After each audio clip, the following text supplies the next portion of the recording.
नमस्कार. आपल्या मराठी किचनमध्ये तुम्हा सगळ्यांचं खूप खूप स्वागत. आज आपण शिऱ्याचा एक नवीन प्रकार बघणार आहोत. हा साऊथ इंडियातला पदार्थ आहे. तिथे त्याला मँगो केसरी असं म्हणतात. आपण त्याला मँगो शिरा किंवा आंब्याचा शिरा असं म्हणू. हा तुम्ही नैवेद्यासाठी प्रसाद म्हणून बनवू शकतात. तर हा मँगो शिरा बनवण्यासाठी आपल्याला काय काय साहित्य लागेल ते आपण बघूया. आपल्याला लागेल 1 पिकलेला आंबा, अर्धा कप रवा, 1/4 कप साखर, 1/3 कप दूध, 3 ते 4 चमचे तूप, काजू, 3 ते 4 वेलदोडे आणि 1 चिमूट केशर. तर आपण रेसिपी बनवायला सुरुवात करूया. सर्वात आधी आपण केशर दुधामध्ये भिजत घालू.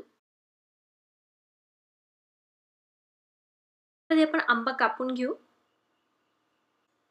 तुम्ही या रेसिपीसाठी कोणताही आंबा यूज करू शकतात.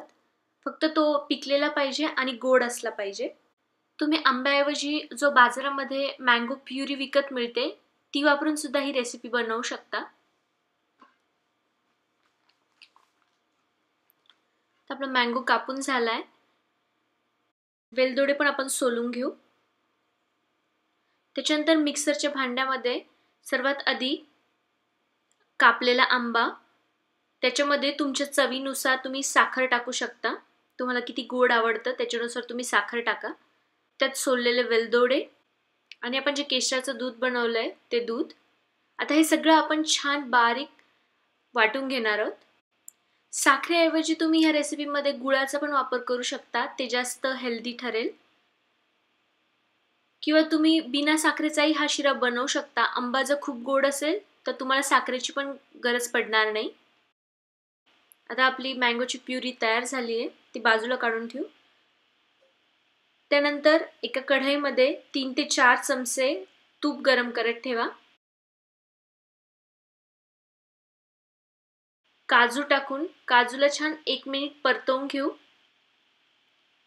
आपल्याला गॅस मध्यम आचेवर ठेवायचा आहे.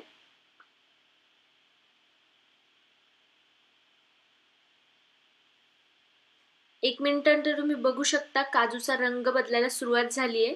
आता आपण याच्यामध्ये रवा टाकू आणि रवा आपण छान भाजून घेऊ. रवा हा आपल्याला मध्यम किंवा अगदी बारीक गॅसवर भाजायचा आहे.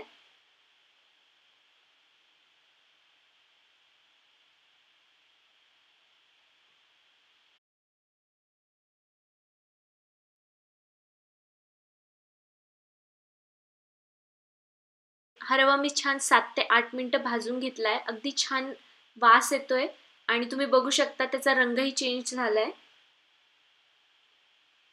आता आपण गॅस अगदी बारीक करू आणि त्याच्यामध्ये आपण जी मँगोची प्युरी बनवली आहे ती मँगोची प्युरी आता आपण टाकणार आहोत. मँगोची प्युरी टाकून पुन्हा एकत्र करून घ्या.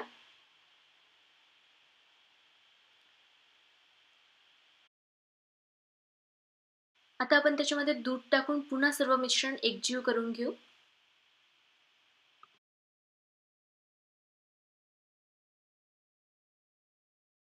त्यानंतर त्याच्यामध्ये आपण अर्धा कप पाणी टाकायचंय. तुम्ही पाण्याऐवजी दूध वापरू शकता किंवा तुम्हाला जर पूर्ण रेसिपीमध्ये दूध कुठेही वापरायचं नसेल तर तुम्ही त्याच्याऐवजी गरम पाण्याचा वापर करा. पुन्हा सगळं एकत्र करून घ्या. आता हे आपण झाकण ठेवून 3 ते 4 मिनिटं शिजू देऊ.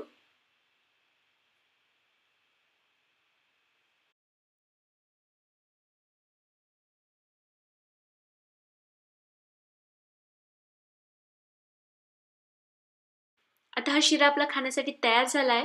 पाहिजे असेल तर तुम्ही अजून 1 चमचा त्याच्यामध्ये तूप टाकू शकता. तेव्हा तुम्हाला ही रेसिपी कशी वाटली? घरी नक्की ट्राय करून बघा.